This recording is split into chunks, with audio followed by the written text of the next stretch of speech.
Part of it is early detection, but also I really do see, I mean, the breast cancer rates have gone up exponentially. Right now, I think the current statistic, and it might even be different by now, is 1 in 8 women will be diagnosed with breast cancer. And I think that it used to be like 1 in 24. So I think there's a couple different factors. I really feel like we are overly stressed. And that's something else after I started my practice, I went back and got like a 200-hour certification in meditation teacher training because we're so stressed. I mean, I don't even feel like we're totally out of the woods with the whole pandemic, but I mean, look at what the world went through in these last couple of years. I'm very curious and a little bit worried about what we're going to see in the coming years in terms of breast cancer rates because stress and disease are heavily related. Do you want to wake up feeling like you're stepping into who you're meant to be, into the best possible version of you? What if I told you that the key to your best life, health, and happiness are all around you? You just have to find what works for you. I'm Hope Pedraza, and I believe that there isn't just one way to live a healthy and meaningful life, and that all you need is a little inspiration to make changes that last from the inside out. Each week, I'll be sharing tangible tips and inspirational interviews to help you on your journey. These are the steps to take to improve your life and live with purpose. This is Hopeful and Wholesome. Hey y'all, welcome back to the show. I am here today interviewing Juni Bucher. Now, Juni is a breast cancer survivor. She was diagnosed with breast cancer at 41, and she made some major changes to her life, her career, relationships, to start living in deeper alignment with herself. Now working professionally as a Nutritional Therapy Practitioner and certified meditation teacher, Juni has her own private practice, and she's also a member of the Rose City Sexual Health Collective in Portland, Oregon. Her work helps others learn what foods make them feel their best and ultimately how to cultivate loving relationships with their bodies so they feel good in their own skin and more alive than ever.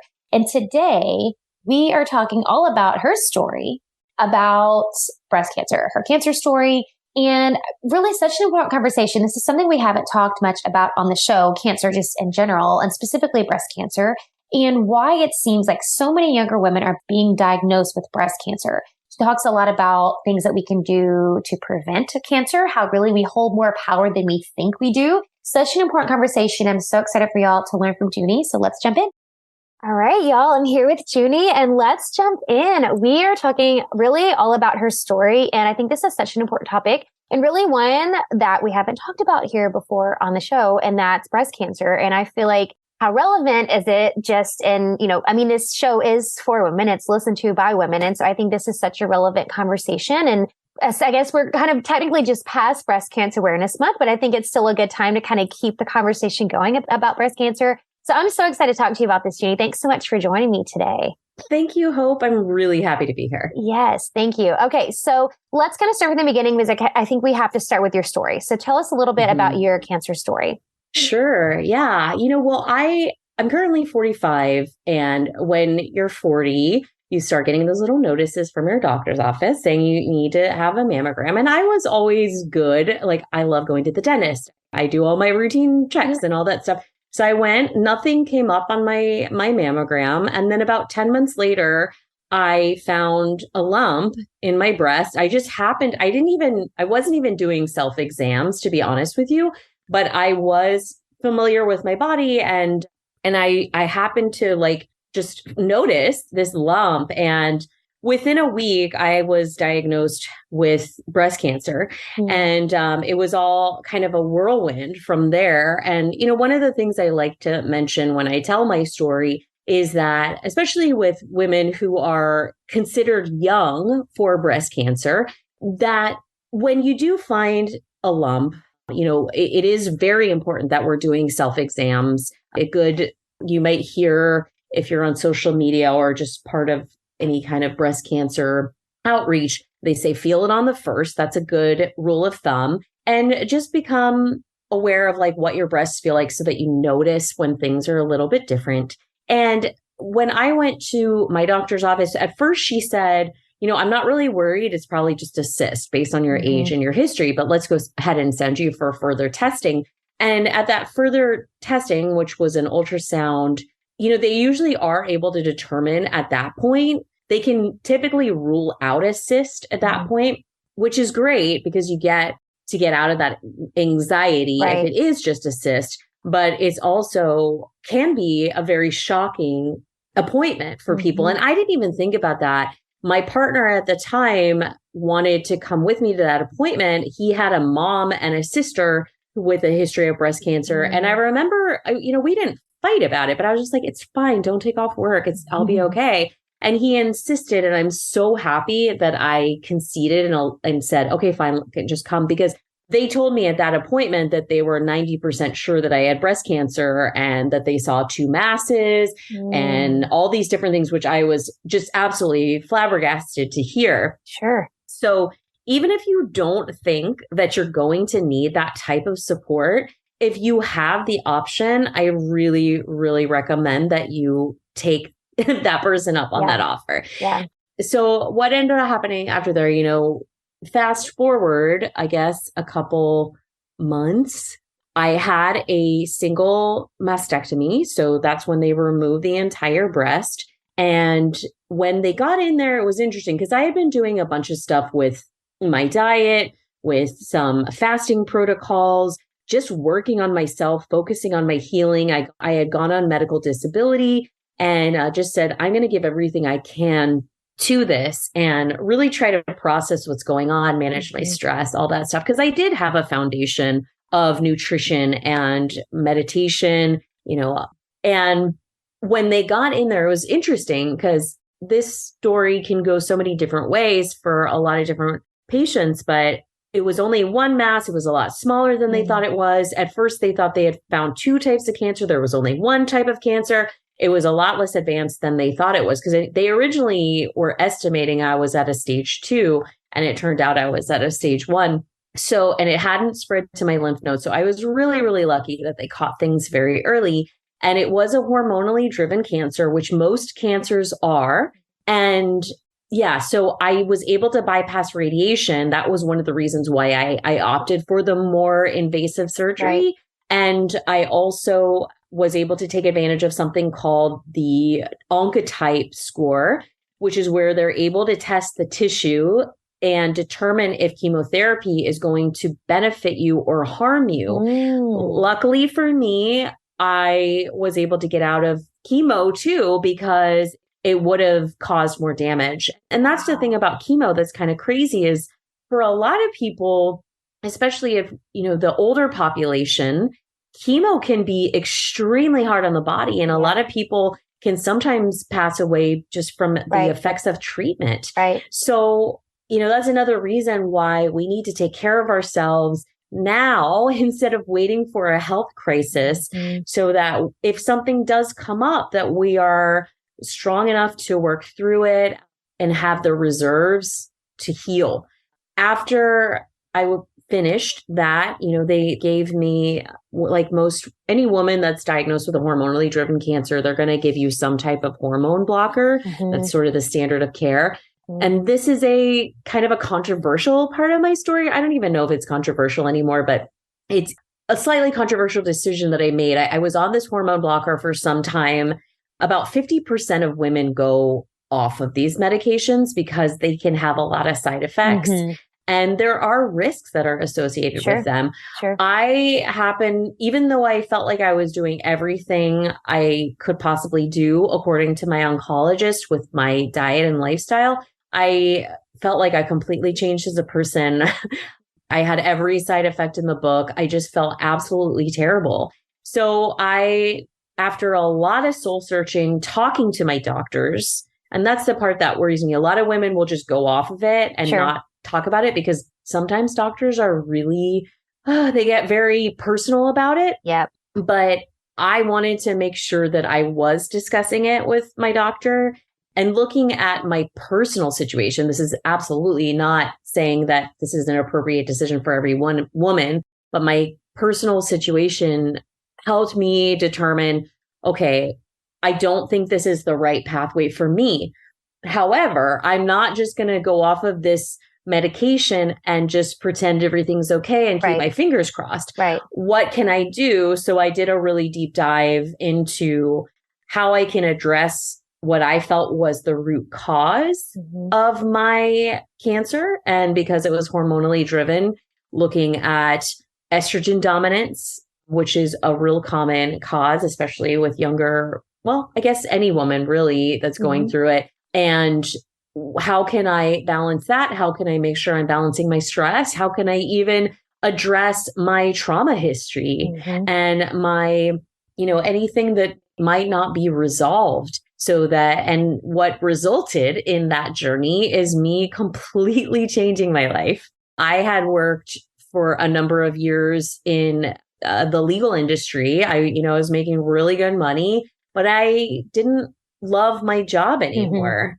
And I wasn't happy. I was in a relationship that was perfectly fine with an incredible person, but I knew I wasn't really happy there either.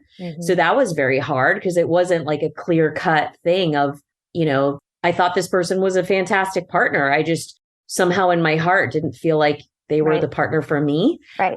Yeah. So I made all these changes in my life. I moved to a different part of the state and I just kind of started over. I went back to school and I followed my passion, which had always been nutrition and wellness. And I decided, you know what?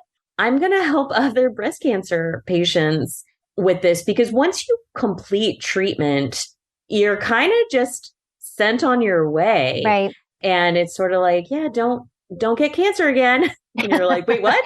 Good luck. And you go from having this whole team of medical professionals to having nobody really except once a year, which is typically an anxiety provoking experience. Yeah, totally. Yeah. Plus there's all kinds of conflicting information and it can be really difficult to sift through. So I started a podcast my podcast is called Talk Cancer.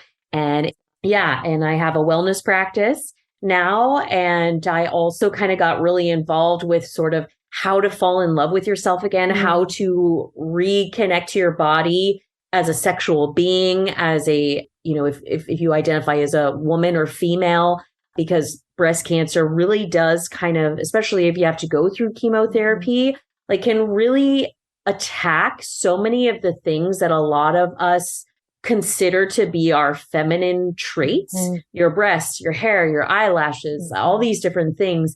So how do you come back to self? How do you stop feeling like that, there's a t-shirt that says like, my boobs tried to kill me or, something to that effect, which I thought was really funny when I was going through treatment. But now I'm like, that I don't see it that way anymore. Yeah. I really do see cancer is sort of just the body going awry, healing mechanisms just getting misfired in a strange way and dis-ease. So looking at what is that and how can we stop feeling like my body tried to kill me and really recreate that loving relationship. Yeah. And so another branch of my world is I am a virtual member of the Rose City Sexual Health Collective here in Portland, Oregon. I am the holistic nutrition person, and I also work in conjunction with some sex therapists, a pelvic floor PT, an acupuncturist, and we really provide a holistic approach for women, breast cancer or not, who are struggling with different aspects of their sexuality and really trying to help them find their way back into their bodies. Right.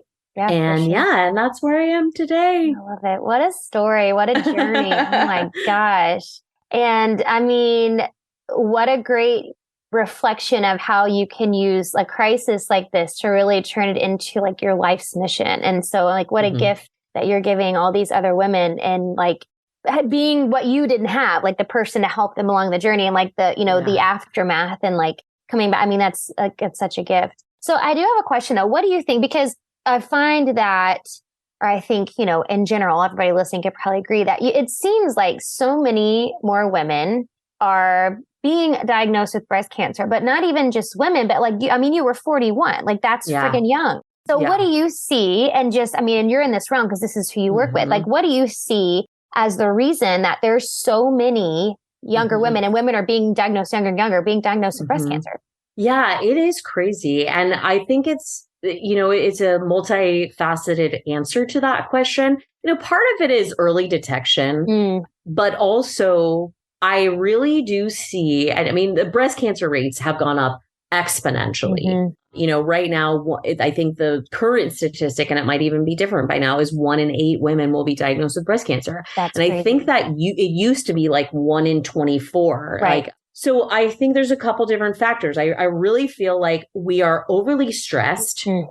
So, and that's something else after I started my practice, I went back and got like a 200-hour certification in meditation teacher training because we're so stressed. I mean, we're just, I don't even feel like we're totally out of the woods with the whole pandemic, but I mean, look at what the world went through in these last couple of years. I'm very curious and a little bit worried about what we're going to see in the coming years in terms of breast cancer rates, because stress and disease are heavily related, in my opinion.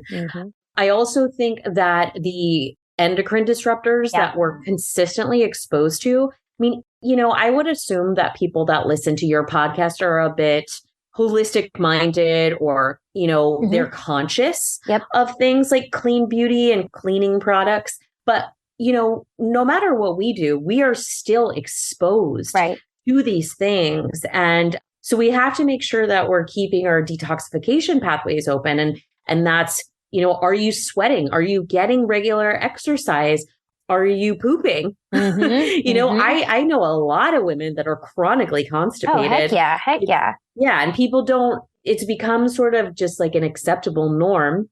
Are you, urine is another form of, are you doing all these things, but also are you combating toxins like emotional toxins? Are you a true crime junkie that's constantly, I used to be, I mean, I still love me some Dateline, but like, I would watch that, that was sort of my thing. It was like limited series on Netflix right before bed. You know what I mean? Like it's super common. Yeah. I mean, I don't know why we're so drawn to that. A part of me wonders if it's like a little bit of a cortisol addiction. It's like a dopamine hit, what's going to happen? We have to find out. But then it does sort of warp your worldview. Like I have friends who, I mean, I think a healthy amount of skepticism and self-preservation is important. But also, we can't walk around constantly thinking everybody around us is a serial killer. Exactly. Yes, there is a line. And so, and also, what are you exposing yourself to on social media? I use social media, but we have to look at the toxins in our relationships and our resentments. Are we releasing those things? Because we can't really stop them necessarily. We can stop the flow of them into our lives to some degree, but, and then counterbalancing stress. So another risk factor, some other risk factors that people don't necessarily know, because most breast cancer is not genetic. That's another misconception. It is, I do believe that we have power of prevention if we are conscious of the risk factors. Now, that's not to say if you've had breast cancer that it's your fault or you should come down on yourself. It's just know that you have a little bit more power than you think. And, obesity is a huge factor, because the problem with hormone imbalance or obesity, I mean, I am all about health at any size, but I do think it's important just to mention that when you have a level of body fat that is outside of a range that can be healthy for you, I mean, it does increase your risk of certain lifestyle related diseases. And I do think it's important that we acknowledge that. I don't think it should open a window to fat shaming, but we have to acknowledge, if we're going to talk about health and truths about health, you are at greater risk for a lot of things, including breast cancer. For sure. And that doesn't mean you need to have a six pack. It just means be conscious, because that fat does act like a hormone. Stores it in there.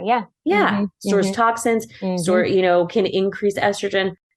Alcohol use. I mean, I drink alcohol, and that's another thing with the pandemic that I think is really interesting. I feel like a lot of people who increased their drinking during the pandemic And I was one of them. And I was kind of shocked because I had never been a drinker, but I was so anxiety ridden because I had actually just come out of my treatment.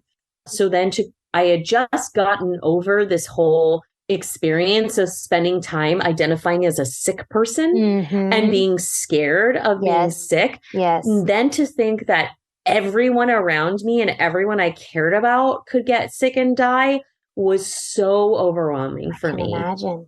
And, I had tools, but those tools were also difficult for me. And not difficult for me. They weren't always effective. And I kind of feel like I was drinking a bit much during the pandemic. I had to make a conscious decision to stop.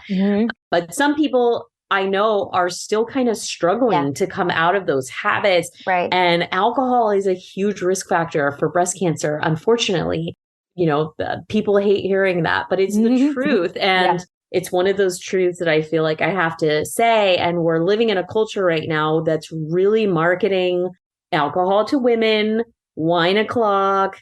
If you go out with your girlfriends, you feel like, what do? We go to happy hour. I'd love to flip the script a little bit and just kind of like, let's go for more walks. Let's get out into fresh air, like go for tea, do something creative. Yeah, there's just so many things.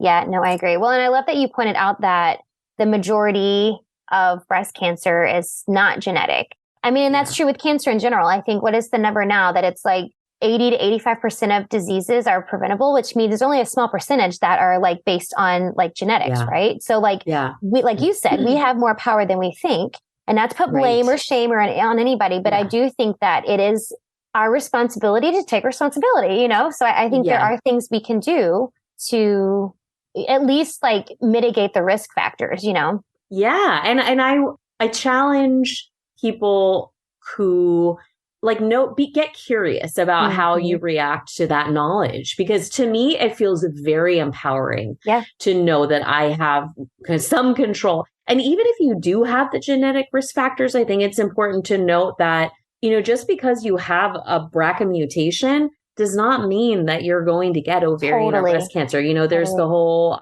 I'm sure you know the term, why am I blanking on it right now? Like genetic expression. We turn on epigenetics. There you go. Yeah, we turn on these genes and we have the ability to influence that too. To turn them off and turn them on. Yeah. So don't feel like you're fated to go down a certain road, even if you have a genetic disposition to it. Totally. And I think that's such a good point to bring up. And there's so many books that I've read.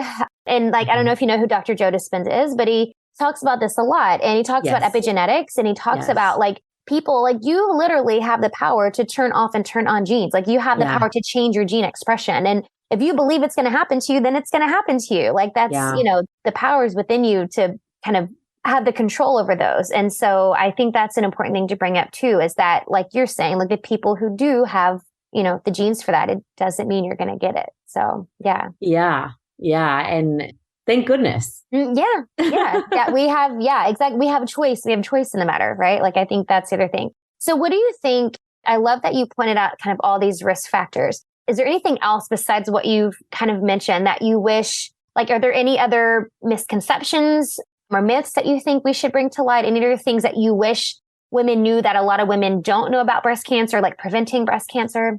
Yeah. I mean, another thing I guess that comes to mind is just being aware that this typically affects younger women, but I have dense breast tissue. So many women have dense breast tissue.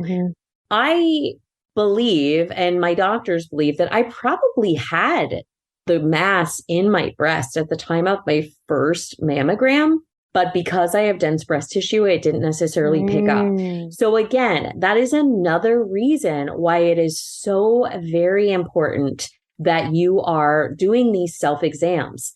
So many women have dense breast tissue. The mammogram is not infallible. Right. And things like thermograms actually are it's not necessarily something that you can get through doctor. You might have to pay out of pocket for it. But if you know that you're at risk for it, it is a wonderful way that doesn't use any radiation to determine if you have inflammation in your breasts. So if you have dense breast tissue, like, and you are able to do that, and you're worried about your risk factors, having a thermogram can be a really good option for that type of detection.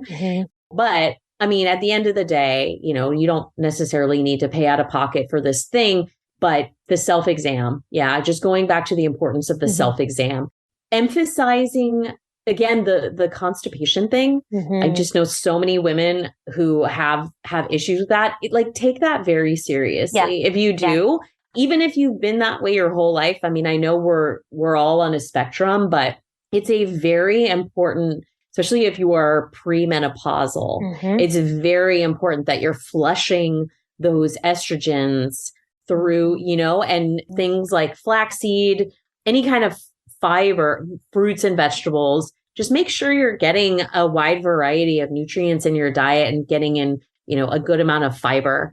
Most humans today, I don't think, get the fiber that they need. Absolutely not. Absolutely not. Well, and that is a huge one too, because I find that I talk to some women who, like, on discovery calls or whatever, and, we start to talk about constipation, and that is such a common thing. First of all, it's so common, but then they kind of just brush it off. Like, it's just constipation. Like, it's not a big deal. Like, okay, like, I'm uncomfortable or whatever, but I think so many women really don't understand the implications of being constipated. You are literally recirculating the estrogen back in your body when you're not pushing it out, and so many other things besides just estrogen. Like, I really think women just don't understand the long-term implications of constipation. Like, like you said, you should be taking it seriously. Yeah. And one bowel movement a day is fine. It should be naturally occurring within 20 to 30 minutes after waking up. Like, I don't think people realize that, like, if you need that cup of coffee to get things going, which is also very, very common, then that means that you're slightly constipated. Right. And, the water thing, that's another way of just helping your body detoxify. And water is really one of my favorite things to tell people, especially if you're a woman that's maybe got a lot on her plate and doesn't know where to start with health. Making health changes does not have to mean you go from a standard American diet, never exercising, to doing yoga 5 times a week and eating vegan. Like, that doesn't have to be the case. And a vegan diet might not even be the most appropriate diet for you. Right. So just know, like, baby steps are often the best place to start. And you know what? Start with water. Like, water is one of those things where you can see the most incredible, tangible results, like, within one day. 100%. Like, give yourself that easy win. It is. If you remember what it feels like to be hydrated, and I swear it will blow your mind. Yes. So true. I have said this before. That is something I'll tell women all the time, and they will literally do nothing except for that. And just doing that is the thing that changes things. Yeah. Yeah. And then you start to realize, oh my gosh, if I actually do this consistently, then you start to see, oh, this affects my hunger. Because, so many people mistake dehydration for hunger. Yep. This is affecting, whoa, I think so much more clearly. I'm able to work out. Oh, when I work out, I sleep better. It just all, like, feeds upon itself. Health really becomes this gorgeous, almost like a scavenger hunt of rewarding experiences. If you approach it that way. And it's not about, like, torturing yourself or constantly drawing on your well of willpower. It really does feed on itself. Like, I'm so passionate about letting people know a healthy, especially working with a professional or like some kind of a coach like yourself or myself, like, that's what we help you find. Like, find the joyful expression of health that doesn't feel like deprivation. Because almost everybody I know who works in the wellness space has had some profound experience in their own life with how, like, when you made these changes, just things just opened up for you in every realm of your existence. And it's beautiful. Yeah, for sure. It's much further reaching than just, like, the physical parts of it. Yeah. And that's the thing with why I'm so fascinated by hormones, because hormones really affect mood. They, like, think about during times of the month when you're starting, the whole premenstrual syndrome thing. Like there's a reason why you get a little bit more sensitive or snappy, irritable, because it's a hormone thing. And when you balance your hormones, like you really do feel more even keeled and joyful, happy, balanced, able to handle stress better. And that makes everything easier. Yeah, 100%. I love that. So I do have another question I want to ask you to end, but thank you so much for sharing your story, by the way. I know this is going to be so inspirational and just empowering to a lot of women listening to this. So thank you for sharing your story. Before I ask you the last question, where is the best place for people to find out more about you, working with you? I know you're a nutritional therapy practitioner and you really work with women who have had cancer. So where can they find out more about you? Yeah. So if you want to reach out to me on social media, I'm most active on Instagram and it's at Juni Be Well. I'll send you all the links. I'm also on Facebook and TikTok. And then I have the podcast, Tata Cancer. And then, you can reach out to me on my website, junibewell.com. I do offer a free consultation. I don't just work with breast cancer patients, but that's been a little bit of a niche for me. And I do have a lot of free resources there that people can access. I love it. Perfect. Of course, I have all the links to that in the show notes, so y'all can check that out. So last question for you is, what do you think is the most important thing you can do to live with purpose? Ooh, oh my gosh, that's such a good question. I think really, especially if you are female or identify as female, like don't fight your feminine flow and recognize that every day is going to be different. And just recognizing and being true to yourself in each moment. I mean, we all have to adult, but hey, like we change our minds. Our inspiration can change.